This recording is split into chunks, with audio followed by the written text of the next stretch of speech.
61 तो 50-60 के बीच में थोड़ा सा डिफरेंस होना चाहिए कि अब आप जवान नहीं हो, अब आप 16 साल के नहीं हो, 20 साल के, अब आप बहन जी नहीं हो, अब आंटी बन गई हो, आंटी का फिर माता जी बन जाओगे, अब अंकल बन गए हो, अंकल का फिर और हो जाओगे, उससे ऊपर हटो, अपने आप परिवर्तन ले आओ। परिवर्तन कैसे आए? परिवर्तन यही आएगा कि बस निरंतर भगवान का स्मरण करना। और कहते हैं सती पहुंची है और परीक्षा लेने के लिए, और आपको पता है कि भगवान श्री राम ने उनको प्रणाम किया है। देखिए राम जी का सिर देखिए, आप राम जी का सौंदर्य देखिए कि भगवान राम कभी भी किसी पराई महिला को हमेशा उन्हें माता माना और हाथ जोड़ा। माँ पहले तो माँ ही है, वो किसी की बहन है, किसी की बेटी है, और माँ देकर संबोधन किया है, प्रणाम किया कि माता जी तुम अकेली यहाँ क्या कर रही हो? बोले बाबा कहाँ है? तो सभी समझ गए, इन्होंने मुझे पहचान लिया। अरे भगवान को कोई धोखा से नहीं प्राप्त कर सकता। सुपंखा भी आई तो सुपंखा क्या कहती है कि तुम सब पुरुष में सब नारी। हे राम तुम्हारे जैसा संसार में कोई पुरुष नहीं है, लेकिन मेरे जैसा भी कोई नारी नहीं है, मैं भी बड़ी सुंदर हूँ। बताओ सुन ये कह रही है। और उसका परिचय क्या दिया गया? जबकि किसी महिला का परिचय दिया जाता है किसकी बेटी है, बचपन में क्या बोलेंगे? ये उनकी बेटी है। जब उसका विवाह हो गया तो किसकी पत्नी है। उसके बाद फिर परिचय दिया किसकी माँ है। तीन ही परिचय दिया जाता है नारी का, किसकी बेटी है, किसकी पत्नी है, किसकी माँ है। लेकिन बोले इसका बोले नहीं, न सुपंखा किसी की माँ है न किसी की बेटी है, ये तो रावण की बहन है। जैसे रावण के जीवन में मोह, वैसे इसके जीवन में वासना। सुपंखा कभी भी नाखून नहीं काटती थी, उसके नाखून बड़े लंबे लंबे थे, सूप जैसे। क्यों बहन जी? हमारे आपके शरीर में दो चीज काटना पड़ता है, एक बाल और एक नाखून। बाल ना भी काटो लेकिन नाखून तो काटना ही पड़ता है, और हम यही करते हैं। जो नाखून नहीं काटेगा, माने उंगली माने ये मन के ऊपर ये नाखून है वासना, इसे विवेक रूपी कैंची से काटना पड़ता है। और जो नाखून नहीं काटेगा तो क्या होगा बहन जी? उसकी नाक बोलो अरे भाई वासना क्या करेगी? वासना नाक को कटाती है। या जहां से रावण और सुपंखा ये दोनों भाई बहन ऐसे हैं बहन जी, ये दोनों पाना चाहते हैं बहुत अच्छी चीज।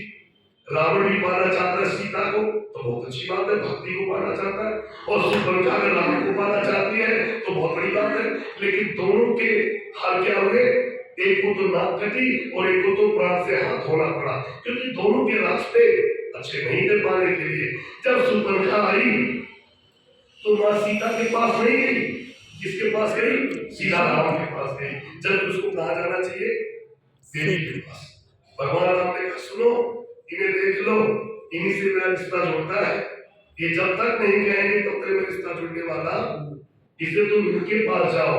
वो सीता के पास नहीं गई, और रावण भी सीता को पाना चाहता है लेकिन राम की भक्ति करना नहीं चाहता। वो चाहता है कि जिसके पास सीता होगी, जिसके पास शक्ति आ जाएगी, वही तो ईश्वर है, वही तो शक्तिमान है।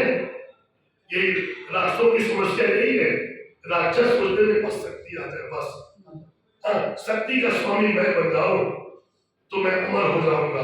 अरे नहीं भैया, कोई भी बिना राम से सीता को राम से अलग करके नहीं पा सकते। इसलिए परमात्मा की कृपा बहुत, शिव और शक्ति अर्धनारीश्वर है बहन जी। इसलिए शिव का आधार जो है वो पार्वती का है और आधार में शिव का है अर्धनारीश्वर। पति पत्नी दो रथ के पहिए हैं, दो शक्ति है। और भगवान शंकर के पास आई है, शिव जी ने पूछा है बताओ क्या परीक्षा ली आपने? तो सती ने कहा नहीं प्रभु मैंने कोई परीक्षा नहीं ली, मैं तो बस में प्रणाम करके आ गई। भगवान शंकर ने कहा सच कह रही हो? बोले हाँ। लेकिन शंकर भगवान ने ध्यान किया सच्चे मन से, क्योंकि शिव जी का दिल जो है वो साफ है, जो साफ व्यक्ति है उसे मेरी सारी बात पता चल जाता है, ये ध्यान रखना। इसलिए शिव जी ने ध्यान किया तो सारा का सारा पिक्चर उनके सामने आ गया। कैसे सती ने सीता का रूप बनाया, कैसे प्रभु ने उन्हें प्रणाम किया, कैसे वार्तालाप हुई, वो सारी बात पता चल गया। कितनी बड़ी भूल हो गई देखो। भगवान शंकर माँ मानते हैं। क्या मानते हैं? बोलोगे जी? माँ का मानते हैं। माँ और पत्नी का दोनों का अलग अलग भाव है। माँ को देखोगे तो तुम्हारा भाव अलग होगा, बीवी को देखोगे तो भाव अलग होगा। जब माँ बेटे को देखती तो भाव अलग होता है, जब बीवी अपने पति को देखती तो भाव अलग होता है, जब बीवी अपने भाई को देखती तो भाव अलग होता है, जब पिता को देखी, सबके भाव अलग अलग बदल रहे हैं। ये हमारे मन के भाव बदल जाते हैं, मन का भाव नहीं तो बदलना है। और भगवान शंकर समझ गए और उन्होंने मन से कह दिया, क्या कह दिया?